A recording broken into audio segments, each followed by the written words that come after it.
क्यों भाई सब बोलते हैं data is the future, artificial intelligence is the future, machine learning is the future, AI is the future. भाई आपको क्या लगता है भाई, data science, data analyst, machine learning, AI सब फ्यूचर क्यों है भाई? एक्चुअली तो ऐसा है कि अभी देखा जाए तो फ्यूचर में डेटा का बहुत ज़्यादा यूज होने लगा है, क्योंकि बिना कोई भी डेटा के बिना इस दुनिया में काम नहीं होता है। तो डेटा को मैनेज करने के लिए वैसे पर्सन की भी बहुत ज़्यादा जरूरी है, ये डेटा को मैनेज करने के लिए, सिस्टम को चलाने के लिए। एक्सीलेंट आंसर, एक्सीलेंट आंसर, एकदम टू द पॉइंट आंसर है। तो यही है हमारे सवाल का जवाब। अगर हम देखें तो आपको अगर मैं इसको ऐसे दिखाऊं, ऐसे समझाऊं, तो आप समझो कि अगर आप इस ग्राफ को देखोगे तो ये जो ग्राफ है ये ऐसे मूव कर रहा है, एक्सपोनेंशियली राइज कर रहा है हमारा डेटा, है ना। 2010 तक ऑल ओवर द वर्ल्ड सिर्फ 2 ज़ेटाबाइट अपना डेटा प्रेजेंट था। और मैं पहले बता दूं, 1000 GB is equal to 1 TB होता है, ठीक है। और यहाँ पे आप देख सकते हो 1 बिलियन टेराबाइट, वन यहाँ पे 1000 GB is equal to 1 terabyte, but 1 billion terabyte is equal to 1 zettabyte. इतना बड़ा है डेटा।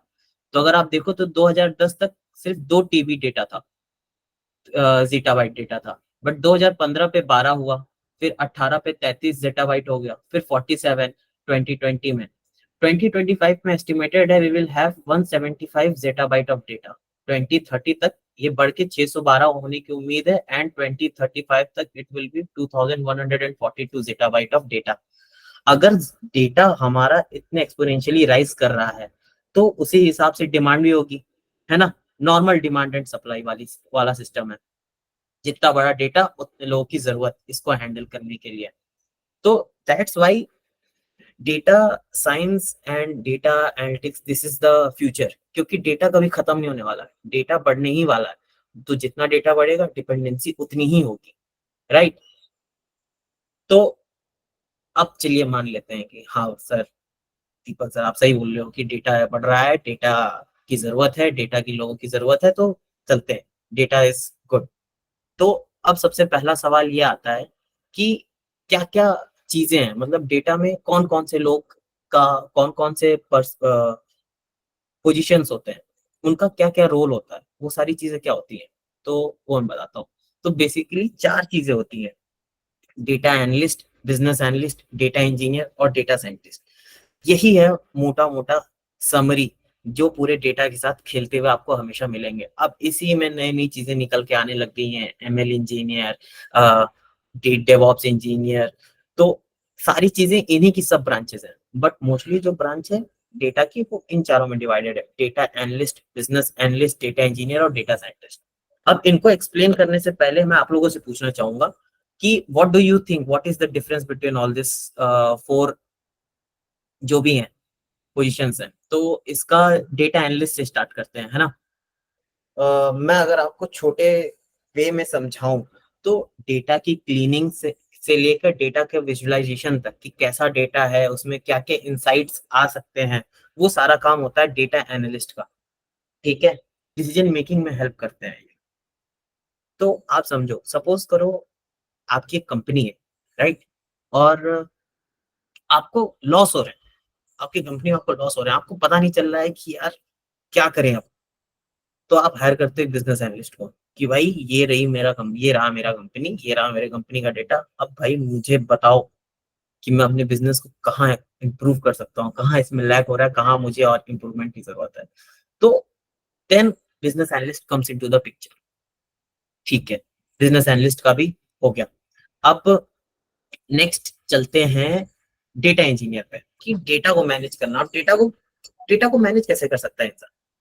तो इसका एग्जांपल मैं आपको देता हूँ। सपोज करो आपकी कंपनी 3 4 जगह से उसके डेटा आते हैं। कहीं गूगल शीट पे उसका डेटा स्टोर है, कहीं पे डेटाबेस में उसका डेटा स्टोर है, कहीं उसकी वेबसाइट से उसके डेटा आते हैं, गूगल एनालिटिक्स के थ्रू, बिग क्वेरी के थ्रू डेटा आता है। 3 4 सोर्सेज ऑफ इनपुट है आपके पास डेटा के, बट आपको रिपोर्ट तो एक ही बनानी है है ना। आपको रिपोर्ट तो एक ही बनानी है जिससे कोई देख सके उसका सेल्स क्या हो रहा है, उसका डे ऑन डे बेसिस पे क्या ट्रेंड चल रहा है, सारी चीजें तो एक ही रिपोर्ट में जानी है। बट तीन चार जगह से अगर डेटा के सोर्सेज हैं तो वो रिपोर्ट नहीं बन पाएगी। तो उस डेटा को एक जगह पे ला करके उसको क्लीन करके उसको एक पर्टिकुलर डेटाबेस में लाना, मतलब एक पर्टिकुलर हर जगह से के डेटा को ला करके एक कंपाइल्ड डेटा बनाना, वो काम होता है डेटा इंजीनियर का। ठीक है। Now main person comes into the picture, data scientist. अब भैया मुझे बता कोई सकता है कि डेटा साइंटिस्ट का काम क्या होता है? मैं रुकिए पकड़ता हूँ किसी को। सपोज करते हैं आपकी एक वेबसाइट है, और हम कुछ बेच रहे हैं। सपोज करो हमारी क्लोथ्स की वेबसाइट है, हम क्लोथ बेचते हैं। ठीक है। हमने एक धंधा खोला है, बिजनेस खोला है, बेसिकली हमें कपड़े बेचने हैं। अब हमने क्या किया, इसको इसकी एक वेबसाइट बना दी, दिस इज द वेबसाइट, ताकि कोई भी हमारी वेबसाइट पे आए उसको वो हमारे क्लोथ्स देखे बढ़िया बढ़िया और उनको परचेज करें। राइट। अब अब उनको अवेयर कराने के लिए हमने क्या किया, हमने गूगल फॉर्म रिलीज किया। गूगल फॉर्म रिलीज किया और हमने उससे सर्वे लिया, ये जानने के लिए कि आज के लोगों का ट्रेंड कैसा है। मतलब हम उनको डिस्प्ले कराते हैं कि हमारे पास बहुत ही नए न्यू न्यू डिजाइन के कपड़े हैं और उनमें से कितने इंटरेस्टेड है, और उनकी डिटेल्स हम लेंगे। तो उस गूगल फॉर्म के थ्रू हमारे पास एक एक्सेल शीट आएगी। एक्सेल शीट आती है, आएगी, जिसपे जो भी इंटरेस्टेड कैंडिडेट्स होंगे उनका पूरा डिटेल होगा। ठीक है। ये हो गया हमारे पास एक एक्सेल शीट। अब एक हमारे पास है डीबी में पहले का कुछ डेटा स्टोर, जो कभी ना कभी मेरे ऑफ जब छोटी सी दुकान थी तो कभी ना कभी उन्होंने मेरे शॉप से कपड़े लिए हुए हैं। तो उनका डेटा मैंने एक डीबी में स्टोर करा दिया, डेटाबेस में स्टोर करा दिया, और ये है मेरा एक्सेल। ठीक है। और एक तीसरा मेरे पास डेटा है, वो क्या है, अगर कोई भी वेबसाइट हम होस्ट करते हैं तो उसका उसको हम यूजुअली क्या करते हैं, किसी एनालिटिकल टूल के साथ मर्ज कर देते हैं, जिससे हमें उसकी डे ऑन डे पे हमें क्या दिखता है कि कितने पर्सन, कितने लोग, कितने यूजर्स डेली बेसिस पे हमारे वेबसाइट पे आ रहे हैं, उसमें से कितने ऐड टू कार्ट कर रहे हैं हमारी चीजों को, और बहुत सारी डिटेल्स मिलते हैं। तो उस एनालिटिकल टूल को लेट सपोज कर लेते हैं, गूगल एनालिटिक्स को हमने यूज किया है। गूगल एनालिटिक्स हमने लगा दिया यहाँ पे, GA4 टूल हमने यूज करके यहाँ पे लगा दिया, तो एक डेटा हमारा आ रहा है गूगल एनालिटिक्स का। तो अब हमारे पास कितने सोर्स हो गए, 3 सोर्सेज हो चुके हैं। पहला एक्सेल, दूसरा हमारे पास सोर्स हो गया डीबी का, और तीसरा हमारे पास सोर्स हो गया जीए का। ठीक है। तो अब सबसे पहले क्या होता है कि अभी हमारे पास डेटा बहुत बड़ा नहीं है, तो मैं क्या करता हूँ, मैं डेटा एनालिस्ट को हायर करता हूँ और मैं उसको बोलता हूँ, सिंपल सा टास्क देता हूँ कि भाई काम करो, मुझे एक रिपोर्ट बना के दो, जो क्या करे कि डे ऑन डे बेसिस में मुझे ये बता दे कि मेरे कौन सी कैटेगरी के क्लोथ बिक रहे हैं। क्या मेरे वुमेन की ज्यादा बिक रहे हैं, वुमेन कैटेगरी ज्यादा बिक रही है, मेन कैटेगरी ज्यादा बिक रही है, शर्ट्स ज्यादा बिक रहे हैं, टी शर्ट ज्यादा बिक रहे हैं, क्या बिक रहे हैं, उस टाइप का मेरे को डे ऑन डे बेसिस पे बता दो क्या है कैसे है। तो उसने एक रिपोर्ट बनाई। उसने क्या किया, एक रिपोर्ट बना दिया कि भैया ये रिपोर्ट है मेरा। मैंने क्या बोला कि मैंने एक डेटा एनालिस्ट हायर किया, मैंने बोला भाई मुझे एक रिपोर्ट बना के दे दो, जो मुझे बेसिकली ये बताए कि ट्रेंड क्या चल रहा है मेरे वेबसाइट पे, लोग क्या खरीद रहे हैं, ज्यादा कितनी इंटरेस्टेड है। तो उसने क्या किया, इस पूरे डेटा को एक एक यूजुअली क्या किया, अभी छोटे फॉर्म में आ रहा है तो उसको एक जगह पे कैप्चर कर लिया, सपोज करो गूगल शीट पे कैप्चर कर लिया, एक एक मर्ज गूगल शीट पे कैप्चर कर लिया, और उससे हेल्प से उसने रिपोर्ट बना दी है ना। अब क्या हो रहा है कि उसने रिपोर्ट बना दी। अब यहां तक का काम आप अगर देखोगे तो ये है बेसिकली डेटा एनालिस्ट का काम, कि उसके पास डेटा आता है, वो उनको गैदर करता है और फिर उससे रिपोर्ट बना करके पर्टिकुलर जिसको भी चाहिए उसे दे देता है। This is the work of data analyst.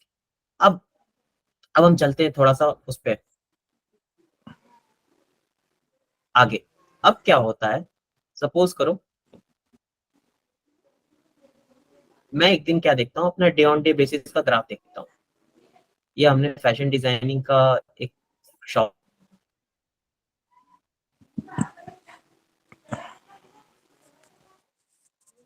खोला हुआ है, डे ऑन डे बेसिस का ग्राफ देखता हूँ, वो डेली बढ़ ही रहा है, उसके सेल्स बढ़ ही रहे हैं। बट अचानक से क्या हुआ, घटने लगे उसके सेल्स, है ना। अब as an owner of this company मेरे लिए तो ये बहुत ही चिंताजनक बात है कि मेरे को सेल्स बढ़ाने और मेरे सेल्स घट क्यों रहे हैं, ये डिक्रीजिंग ट्रेंड पे क्यों चलेगा। तो मैं हायर करता हूँ एक बिजनेस एनालिस्ट को हायर करता हूँ और बोलता हूँ कि भाई ये देखो, ये रहा मेरा ट्रेंड, तुम अगर देखोगे तो ऐसे तो बढ़ रहे थे, अब अचानक से घटने लग गया। I want you to help me in increasing the sales again, कि मुझे मेरे सेल्स वापस से बढ़ाने हैं अपने अपने क्लोथ्स के। तो वो क्या करता है, वो जाता है मार्केट में रिसर्च करता है, देखता है कि क्या कोई कंपटीशन नया आया है हमारा, क्या कोई हमारा नया कंपटीशन आया है, या जो जिस टाइप के क्लोथ्स हम बेचते हैं उसका ट्रेंड ही जा चुका है, टाइप्स ऑफ क्लोथ्स की जो भी हम बेच रहे हैं उनका ट्रेंड जा चुका है, या कहीं ऐसा तो नहीं कि मार्केट में कोई ऐसी चीज आई है जिसके वजह से लोगों का इंटरेस्ट शिफ्ट हो चुका है। तो इस तरीके की वो चीजें गैदर के बेसिस पे हमें कंक्लूसिव एविडेंस देता है, जो हम अपने बिजनेस में इम्प्लीमेंट करते हैं और फिर उसके हेल्प से हम वापस अपनी सेल्स को बढ़ाते हैं, राइट।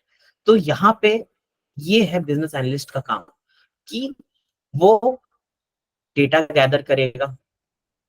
डेटा बेसिकली यहाँ पे है ओवरऑल मार्केट का डेटा, अपने अपने उसका डेटा, कंपनी का डेटा, कि where we are lacking in the market, वो सारी चीजों को एनालिसिस करेगा। फिर उसके बाद वो हमें बताएगा कि where we can solve this problem of increasing our sales. तो ये वन ऑफ द प्रॉब्लम्स है जो बिजनेस एनालिस्ट सॉल्व करता है। ऐसे हजारों प्रॉब्लम्स होंगे जहां पे बिजनेस एनालिस्ट की जरूरत पड़ती है, राइट। अब सपोज करते हैं बिजनेस एनालिस्ट ने हमें एक अच्छा सॉल्यूशन बता दिया जिसकी वजह से हमारा ट्रेंड वापस से बूस्ट कर गया और बहुत ही अच्छे से बूस्ट कर रहा है। अब हमारा जो धंधा है वापस से चल गया है एक नंबर। अब क्या हो रहा है, जहां पे थोड़ा पीछे चले तो हमें पता है कि हमारा डेटा तीन जगह से आ रहा है, एक्सेल से, डीबी से और जीए से। अब अगर आप देखो तो अब हमारे पास, अब जैसे ही हमारा जब सेल्स इंक्रीज होगा ना, तो हमारे पास डेटा बढ़ना चालू होगा, डेटा भी इंक्रीज होगा हमारा, राइट। तो अब क्या है, मेरे पास एक एक्सेल शीट नहीं आएगी, मेरे पास होंगे मल्टीपल एक्सेल शीट्स होंगे। मेरे पास डीबी का स्ट्रेंथ, डीबी की कैपेसिटी बढ़ चुकी होगी, उसमें ज्यादा डेटा स्टोर हो रहा होगा जो भी हमारे वेबसाइट से परचेस कर रहे हैं। तीसरा, अब अगर हमारे वेबसाइट से ज्यादा लोग आ रहे हैं, ज्यादा यूजर्स उस पे अपनी ट्रैफिक को इंक्रीज कर रहे हैं, तो हमारा GA4 से जो डेटा आएगा वो भी बहुत बड़े लेवल पे आएगा, है ना। तो बेसिकली हुआ क्या है कि हमारे डेटा का साइज बढ़ चुका है ओवरऑल। तो अब क्या है, नाउ अब ये सिचुएशन ऐसी नहीं रह गई है कि नॉर्मली इसको गूगल शीट पे डाल करके इस रिपोर्ट को देखा जा सके। बट अगर अब मैं एज अ फाउंडर, कोई अगर नीचे कोई दूसरा बंदा मुझे आकर के ये तो बोलेगा नहीं कि सर ऐसा है कि अब हम इस पे नहीं देख सकते, अब हमें इस पे नहीं देख सकते, अब हमें दूसरे चीज पे मूव करना पड़ेगा। कोई फाउंडर को जाके नहीं तंग करता है। They have to manage all the things at their own level, कि फाउंडर के कोई इफेक्ट ना पड़े और पीछे से सारी चीजें सॉर्टेड हो जाए। तो usually hire is a data engineer. अब एक डेटा इंजीनियर का काम क्या होता है, डेटा इंजीनियर क्या करेगा, इन तीनों को एक डेटा लेक पे लाएगा। इन सबके टूल्स होते हैं बेसिकली, इनका एक डेटा लेक बनाएगा, फिर इनकी क्लीनिंग करके इनको डेटा वेयर हाउस में डालेगा, डेटा वेयर हाउस में डाल दिया, फिर इसको क्लीन डेटा को वो डीबी में डाल देगा, डीबी में पुश कर देगा, और ये जो डीबी है इसको कनेक्ट कर देगा वो ओनर के, जो ओनर है कंपनी का, उसके डैशबोर्ड से। अब इससे क्या हुआ कि हमारा डेटा तो आ ही रहा है, बट अब बस इसका सोर्स चेंज हुआ है, अल्टीमेटली मेरा रिपोर्ट चेंज नहीं हुआ है। जो ओनर रिपोर्ट देख रहा था वही वो रिपोर्ट देखेगा। तो डेटा इंजीनियर का रोल क्या रहा, डेटा की स्ट्रीमिंग, जो भी डेटा आ रहा है वो अलाइंड रहे, कि हमारा जो फाइनल आउटपुट है उस पर कोई इफेक्ट ना पड़े। ये काम होता है डेटा इंजीनियर का, राइट। अब बात करते हैं डेटा साइंटिस्ट का काम क्या होता है। अब हम वापस चलते हैं उस पे, अपने वेबसाइट पे।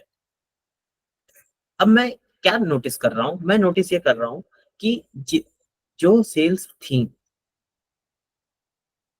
वो इंक्रीज तो हो रही थी, पर अब कुछ टाइम से क्या हो रहा है कि वो ऐसी हो गई है, वो कांस्टेंट हो गई है, वो सैचुरेटेड हो गई है। अब डेली बेसिस पे इतने ही सेल्स आ रहे हैं मेरे, इतने ही सेल्स आ रहे हैं, ना तो वो बढ़ रहे हैं ना तो वो घट रहे हैं। तो अब इस केस पे क्या यूजुअली लोग करते हैं, ऑप्टिमाइजेशन। ऑप्टिमाइजेशन ऑप्टिमाइजेशन का मतलब क्या है? ऑप्टिमाइजेशन का मतलब ये है कि सपोज करो, जैसे आप फ्लिपकार्ट, अमेजोन या किसी भी कोई चीज शॉपिंग करते हो या कभी भी किसी प्रोडक्ट को व्यू करते हो, है ना? तो सबसे पहले क्या होता है, जैसे अगर आप उसको देख करके सपोज करो आपने उस ऐप को क्लोज कर दिया, तो आपको उसके एड्स दिखने लगते हैं, है ना? तो उन एड्स के पैसे पैसे लगते हैं जो कंपनी पे करती है गूगल को। ये सारी चीजें होती हैं एक तरीके से कॉस्ट कंपनी का। तो इस कम तो अब क्या है, ओनर ये सोचेगा कि कैसे मैं अपने कॉस्ट को कम करूं जिससे मेरे सेल्स पे इफेक्ट ना पड़े, बट मेरा कॉस्ट कम हो जाए। जिससे बेसिकली क्या हो रहा है कि अब अगर मेरा सेल्स इंक्रीज नहीं हो रहा है तो उस पे लगने वाला खर्चा डिक्रीज हो गया है। पहले अगर मेरा खर्चा इतना लग रहा था तो खर्चा हम डिक्रीज कर दिए हैं, तो बेसिकली हमारा प्रॉफिट तो फिर भी बढ़ रहा है, राइट? तो इस सिनेरियो में यूजुअली प्रेफर किया जाता है डेटा साइंटिस्ट। अब डेटा साइंटिस्ट यहाँ पे क्या हेल्प कर सकता है मेरी, मगर अपने सिनेरियो में बताऊं तो, अपने केस में बताऊं तो सबसे पहले वो क्या करेगा, सबसे पहले वो मुझे बना करके देगा रिकमेंडेशन सिस्टम मेरी वेबसाइट के लिए। कि अगर कोई भी बंदा या बंदी अगर मेरे प्रोडक्ट पे किसी भी वेबसाइट पे किसी प्रोडक्ट को व्यू कर रही है या कर रहा है, तो उसके रिलेटेड और भी जो प्रोडक्ट्स हैं वो उसको दिखाई दें। सेकेंड चीज, 24 आवर्स सर्विस, जो भी उसको चीजें चाहिए उसके बारे में सपोर्ट सिस्टम, 24/7 सपोर्ट सिस्टम कैसे मिलेगा, चैटबॉट के थ्रू। चैटबॉट लेके आ जाएगा वो, ठीक है। तीसरा चीज वो क्या कर सकता है, क्लस्टरिंग कर सकता है कस्टमर्स की। क्लस्टरिंग से हमारा क्या मतलब है, क्लस्टरिंग से हमारा मतलब ये है कि हम अपने कस्टमर्स को 3 या 4 सेगमेंट में बांट बांट सकते हैं। Segment 1, segment 2, segment 3। ये सेगमेंट 1 होगा एलाइट कस्टमर, खरीदते हैं और बहुत हाई प्राइस पे करते हैं, बहुत ज्यादा प्राइसेस वाले प्रोडक्ट खरीदते हैं। ये हो गए मीडियम कस्टमर्स। ये कस्टमर्स ऐसे हैं जो प्रोडक्ट्स प्रोडक्ट्स भी थोड़ा बहुत खरीदते हैं, मीडियम समझ लो आप, मीडियम प्रोडक्ट खरीदते हो और उनके प्राइसेस भी मीडियम लेवल पे हो, ठीक है। और ये हो गए मेरे थर्ड लेवल ऑफ कस्टमर्स जो बहुत कम आते हैं मेरे वेबसाइट पे, बहुत कम, मिनिमल मिनिमल परचेज होता है इनके एंड से, और मिनिमल अमाउंट स्पेंड होता है इनके एंड से। तो अगर वो इस तरीके का अगर मुझे कुछ इंसाइट दे सके, एक डेटा साइंटिस्ट मुझे अगर इस तरीके का कुछ इंसाइट दे सके जिससे क्या हो कि मुझे अगर कोई कैंपेन बनाना है, अगर जैसे सपोज करो मैं 2 लाख का वर्साचे, लेट सपोज करो वर्साचे टाइप में कोई प्रोडक्ट ले आया कि भैया 1.5-2 लाख का मेरा कपड़ा है, वो मुझे बेचना है, तो मैं इनको टारगेट करूंगा। मैं इन पे क्यों खर्चे करूंगा, इनको क्यों गूगल एड्स शो करूंगा, नहीं इनको गूगल एड्स शो करूंगा। अब अगर मैं कोई ऐसा कपड़ा लेके आया हूँ, सपोज करो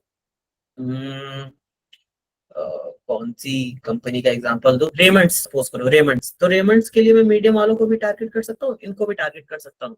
और सपोज करो जूडियो टाइप कोई मेरे पास कंपनी कपड़े आ रहे हैं, तो मैं इनको भी टारगेट कर सकता हूँ। तो इस तरीके से हमने टारगेट करने के लिए अपने एड्स को ऑप्टिमाइज कर दिया कि मुझे किन बेसिकली लोगों को टारगेट करना है। तो ये भी काम कर सकता है डेटा साइंटिस्ट, है ना।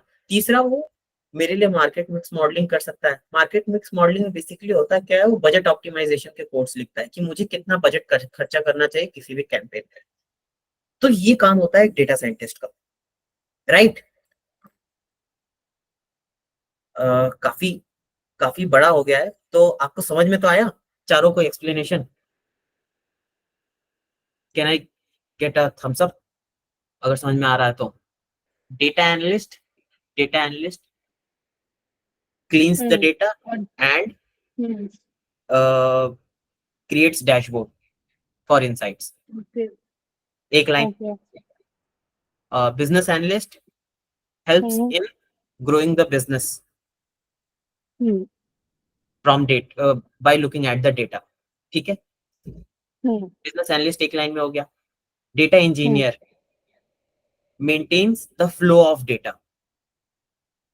हम्म data scientist optimizes the budget and increase the sales। हम्म इस तरीके से आप लिख सकते हो। ओके थैंक यू तो नेक्स्ट पार्ट पे मूव करते हैं, जो कि बहुत ही इंपॉर्टेंट सी चीज है कि सैलरी कितनी मिलती है सर। तो यूजुअली होता क्या है, डेटा एनालिस्ट की जो एवरेज पैकेज होती है वो 4.5 to 6.5 LPA होती है। बिजनेस एनालिस्ट की 9 LPA to 13 LPA होती है। एवरेज पैकेज डेटा इंजीनियर की हाई होती है 15 LPA to 18 LPA, और डेटा साइंटिस्ट की सबसे ज्यादा हाई होती है 14 LPA to 24 LPA, राइट। तो ये है थोड़ा सा इनका पैसों का मामला। बट अगर मैं आपसे एक चीज पूछूं कि क्या अगर कोई बिजनेस एनालिस्ट है, उसको कोई काम दिया जाए कि भाई तुम्हें डेटा को भी सॉर्ट करना है, तो क्या वो ये बोल सकता है कि नहीं नहीं ये मेरा काम नहीं है भाई, किसी और से? आपको क्या लगता है, बोल सकता है क्या वो?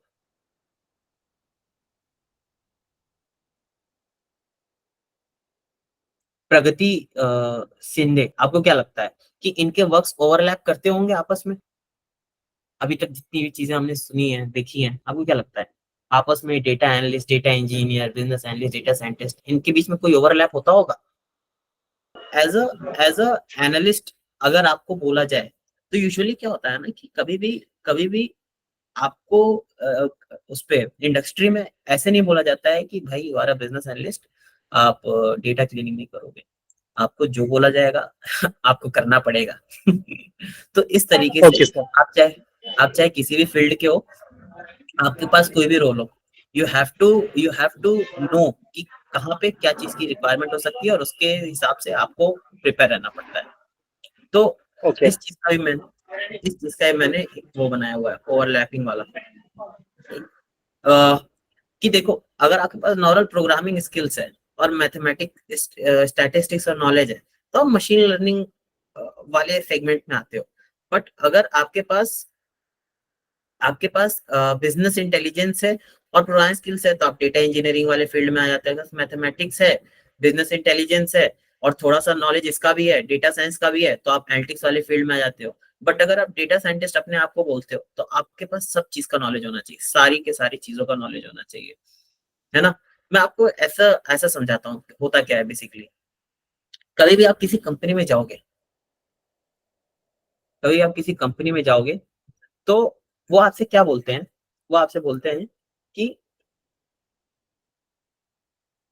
इनिशियल फेज में you are an analyst, you are an analyst. अब आपके आगे बस एनालिस्ट लगाया गया है। अब आपको क्या देते हैं? अब उनके पास सारे टाइप की चीजें होती हैं। कभी आपको आएगा डेटा क्लीनिंग का, डेटा क्लीनिंग का आपके पास काम आ जाएगा। कभी वो आपको दे देंगे डेटा विजुअलाइजेशन का काम, फिर कभी वो आपको दे देंगे डेटा स्ट्रीमिंग का काम, डेटा पाइपलाइनिंग का काम, डेटा पाइपलाइनिंग का काम। फिर कभी वो आपको दे देंगे भैया चलो मॉडल्स ही बना दो मेरे लिए, मॉडल्स ही बना दो मेरे लिए। तो इस तरीके से आपकी स्टार्टिंग फेज होती है एज एन एनालिस्ट, जहां पे आपको सब कुछ करना होता है। ठीक है। फिर आप सपोज करो आप किसी ऑर्गेनाइजेशन में 4 इयर्स रह गए हो, 4 इयर्स में आपने सारी चीजें तो करी, लेकिन आपका मोस्ट ऑफ द टाइम बीता है डेटा पाइपलाइन बनाने में। सपोज करके चलते हैं आपका मोस्ट ऑफ द टाइम बीता है आपने मोस्ट ऑफ द प्रोजेक्ट्स की डेटा पाइपलाइनिंग के। देन आप जब करियर स्विच करते हो किसी और कंपनी में, तो वहां पे you go as a data engineer, क्योंकि you have more experience in data pipelining than visualisation, cleaning and modelling. अब वहीं अगर आपने ज्यादातर टाइम डेटा क्लीनिंग और विजुअलाइजेशन पे किया है, तो you go as a senior analyst in any other organisation. फिर अगर आपने मोस्ट ऑफ द टाइम अपने फर्म में बिताया है मॉडल्स बनाने में, then you go as a data scientist. और अगर आपके पास सबका वो है, अच्छा खासा नॉलेज है, then also you go as a data scientist, right. तो इस तरीके से कंपनी में काम होता है। ये वाला पार्ट समझ में आया सबको? किसी को कुछ ऐसा कुछ डाउट?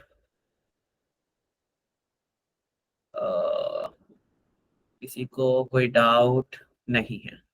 ठीक है, then let's move to the next thing कि भाई डेटा एनालिस्ट के लिए क्या क्या चीजें चाहिए।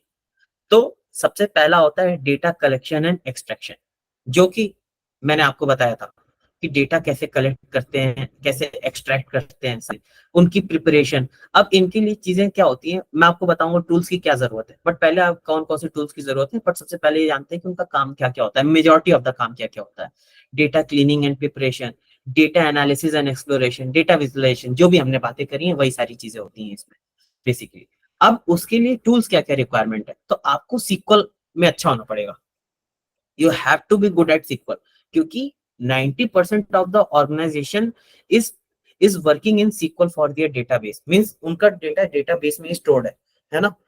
कोई भी आज के टाइम पे बहुत ही कम ऐसे ऑर्गेनाइजेशन आपको मिलेंगे जो नो सीक्वल पे मूव कर गए हैं, मोंगोडीबी या उस पे मूव कर गए हैं, बिकॉज अभी भी क्या है कि डेटा उनका डेटाबेस में स्टोर्ड है, जहां पे उनका एक स्ट्रक्चर्ड फॉर्मेट में डेटा आता है। तो इसलिए you have to be very proficient in SQL. फिर आपको विजुअलाइजेशन के लिए टूल्स पता होने चाहिए, जैसे Tableau, Power BI and Excel, क्योंकि आप आपको नॉलेज है सीक्वल का, बाकियों को नहीं, है ना। जो अपर लेवल में बैठे हैं, जैसे सपोज करो अगर मैं ही बैठा हुआ हूँ,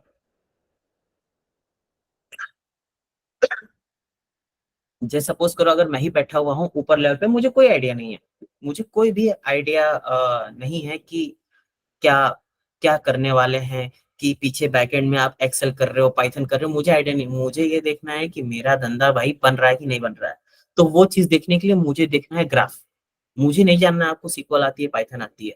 for that reason you should know Tableau, Power BI and Excel, है ना। And for data cleaning purpose you should have an understanding of Python, क्योंकि अब पाइथन और आर भी लिखा हुआ है मैंने यहाँ पे, बट होता क्या है basically, R is more of a statical language, वहां पे स्टैटिस्टिक्स का ज्यादा वो है। तो मैं कभी भी किसी को प्रेफर नहीं करता कि वो पहले आर सीखे।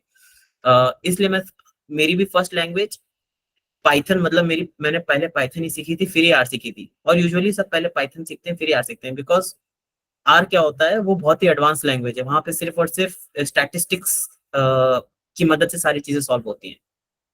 तो पहले पाइथन सीख लो आप, उसके बाद अगर आप प्रोफिशिएंट हो आर में तो वेल एंड गुड। फिर उसके बाद स्टैटिकल एनालिसिस वाले सॉफ्टवेयर, जैसे मैंने आपको बताया था गूगल एनालिटिक्स वाला GA4, उसमें से भी आपको किसी की अंडरस्टैंडिंग होनी चाहिए, है ना। तो नेक्स्ट देखते हैं डेटा साइंटिस्ट के लिए क्या चाहिए। आपके पास जो डेटा एनालिस्ट के लिए जो चीजें थी वो तो होनी ही चाहिए, प्लस आपके पास machine learning and predictive modelling का भी एक्सपीरियंस होना चाहिए। आपको स्टैटिस्टिक्स के बारे में पता होना चाहिए। स्टैटिस्टिक्स के बारे में एकदम अच्छे से हम लोग जानेंगे अभी आगे चल के। अभी मैं बताऊंगा थोड़ी देर बाद स्टैटिस्टिक्स का क्या रोल है। तो मशीन लर्निंग के मॉडल्स हमें पता होने चाहिए, जैसा मैंने आपको बताया था क्लस्टर्स, क्लस्टर्स हम कस्टमर का बनाते हैं, रिकमेंडेशन सिस्टम बनाते हैं। तो यहाँ पे सबके पीछे मशीन लर्निंग मॉडल्स का यूज होता है।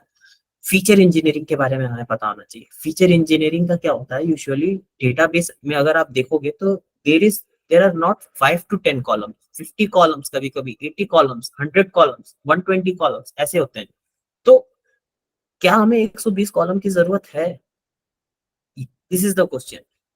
और उस पे अगर आपको पता चलता है नहीं भाई 120 कॉलम्स की तो जरूरत नहीं है, 80 कॉलम्स की तो जरूरत नहीं है, then feature engineering comes into the picture कि कौन कौन से इंपॉर्टेंट कॉलम्स है, और जो जो इंपॉर्टेंट कॉलम्स है उनको आप लेते हो। तो बेसिकली आप अपने मॉडल्स को इंप्रूव करते हो, उनको अच्छे क्वालिटी का डेटा दे करके।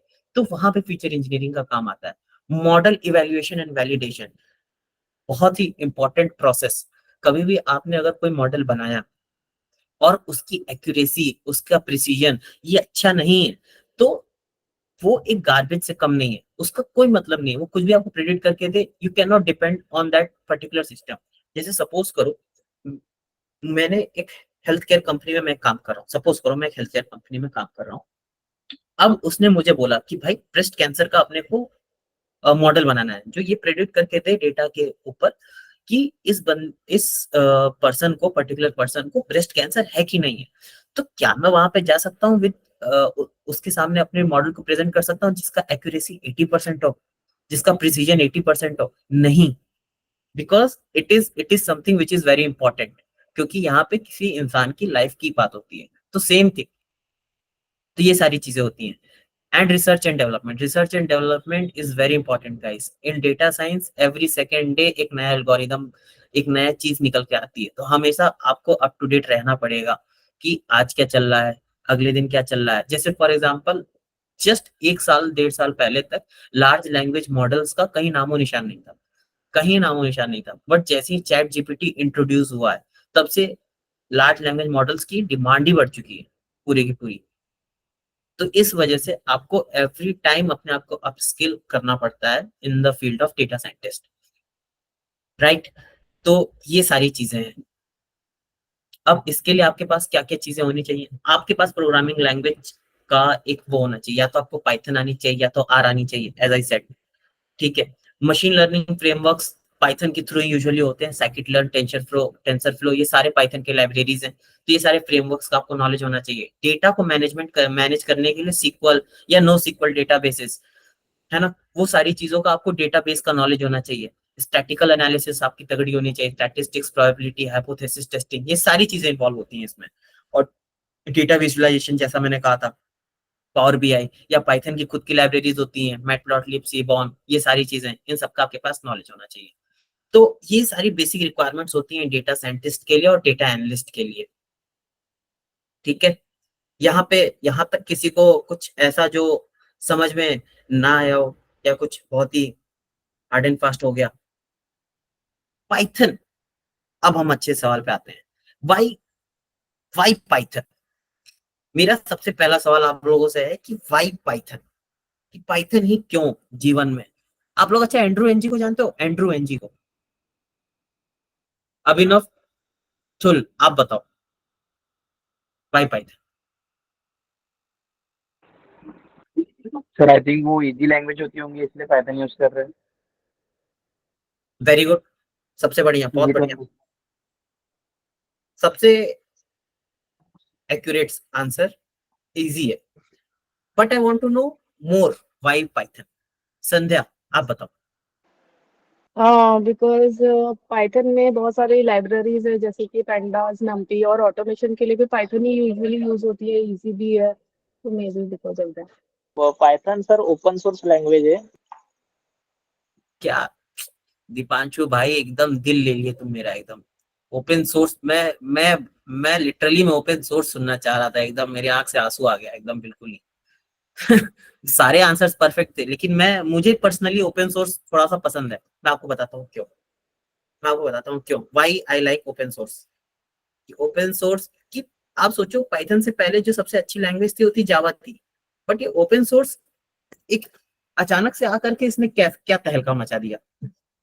आप समझो, एक कम्युनिटी है, एक कम्युनिटी है पाइथन के कुछ डेवलपर्स हैं, इनकी कम्युनिटी है। ठीक है। ये 5 लोग मिलकर के पाइथन को बनाए। अब इन्होंने क्या किया, इन्होंने पाइथन सबके लिए एक्सेस कर दिया कि भाई जिसका मन करे वो पाइथन देखो, पाइथन हमने कैसे बनाया है। सर आपका आवाज अटक रहा है। ये पाइथन का कोड लो, इसको देखो मैं पाइथन को बनाया कैसे। तो अब क्या हुआ कि अलग अलग जगह के लोग आए, हर कोई आया यहाँ पे, कोई, तो एक पाइथन की एक कम्युनिटी है, ठीक है, जिन्होंने पाइथन को बनाया। ठीक है। ये पाइथन को बनाने वाले 8 लोग थे, 8 लोग 10 लोग जो भी है, सपोज करो ये है। इन्होंने क्या किया, इन्होंने इस पाइथन के कोड को ना सबको अवेलेबल कर दिया कि भाई जिसको मन करे उसको वो इसको देखो और सीखो कि पाइथन हमने कैसे बनाया, हम सबको अवेलेबल कर देंगे ये। तो इसी को अवेलेबिलिटी को बोला जाता है ओपन सोर्स, कि उन्होंने सबको ये सोर्स दे दिया कि भाई जिसका मन करे वो इसको देखो। अब क्या हुआ कि भिन्न भिन्न प्रकार के लोग देखने आए इसको। जो ऐप बनाने में माहिर था, जो वेबसाइट बनाने में माहिर था, जो ऑटोमेशन करने में माहिर था, जो माहिर था, सब आए, सबने देखा इसको, सबने देखा और सबको लगा कि भाई अगर इसमें ये ऐड कर देते ना तो मजा आ जाता, ये ऐड कर देते तो मजा आ जाता, ये ऐड कर देते तो मजा आ जाता, ये ऐड करते। तो इन्होंने ये सजेशंस पास किए पाइथन कम्युनिटी को कि यार आप इसको ऐड करो और देखो आपका पाइथन बन जाएगा। तो इन्होंने फिर पाइथन में वो चीज को इम्प्लीमेंट कर दिया।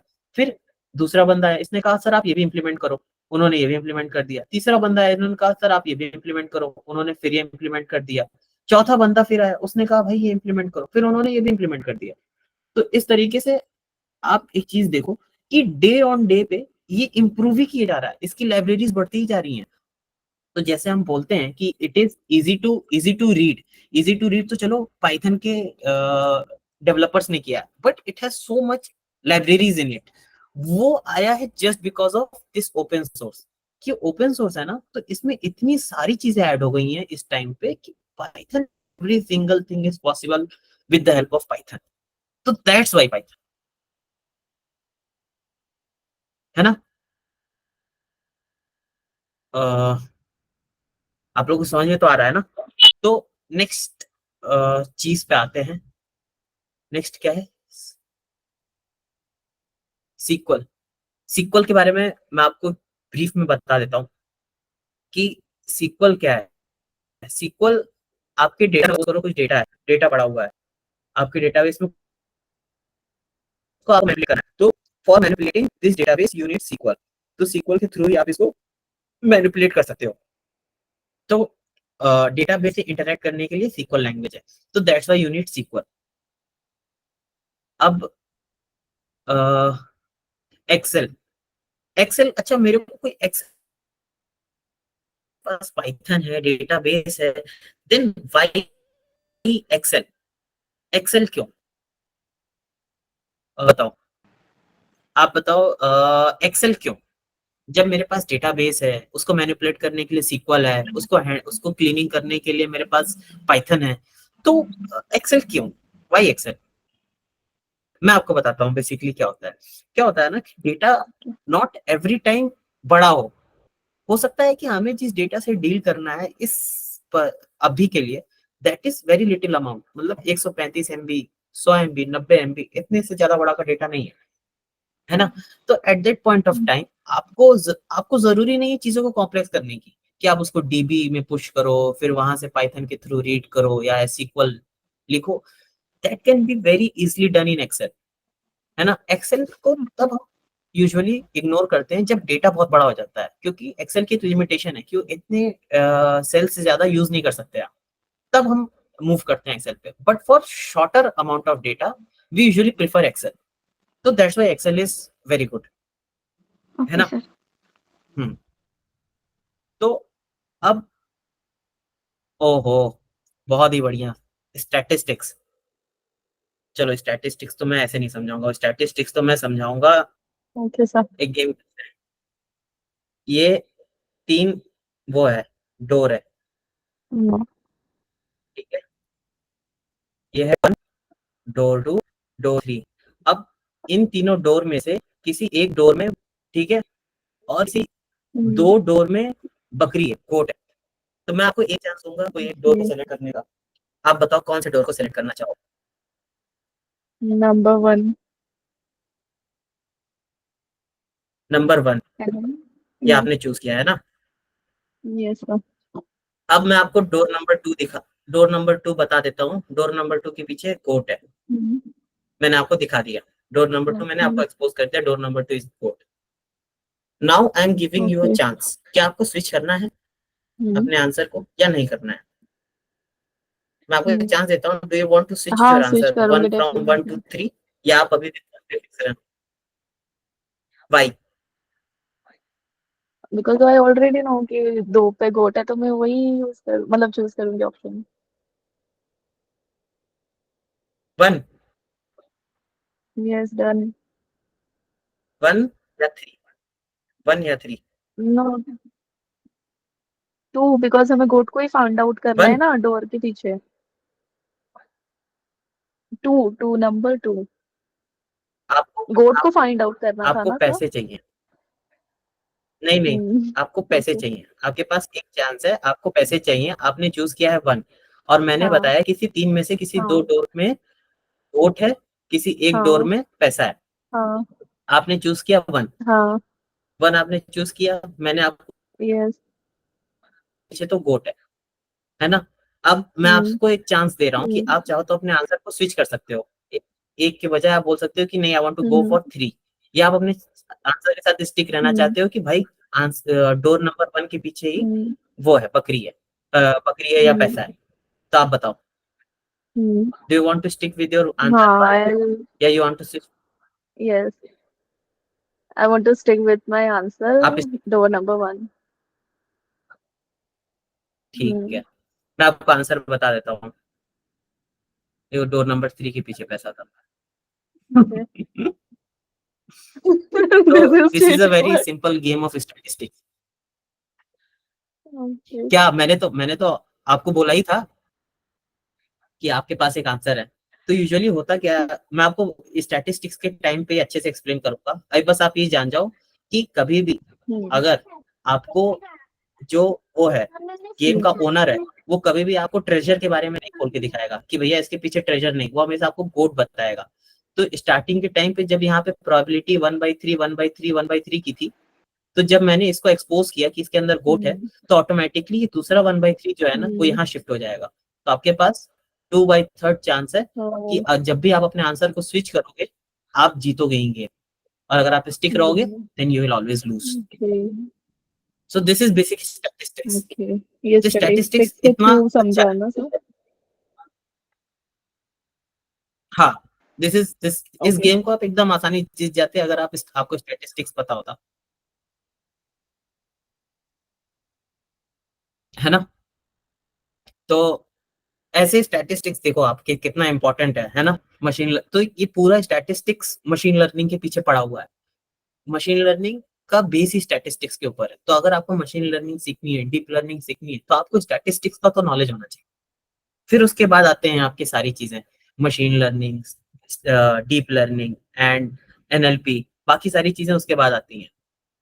मशीन लर्निंग हो गई, डीप लर्निंग हो गई, नेचुरल लैंग्वेज प्रोसेसिंग हो गई, तो ये सारी चीजें होती हैं। मशीन लर्निंग में आप मशीन लर्निंग मॉडल्स बनाना सीखोगे, डीप लर्निंग में आपको पता चलेगा कि कैसे या चैट काम कैसे करता है,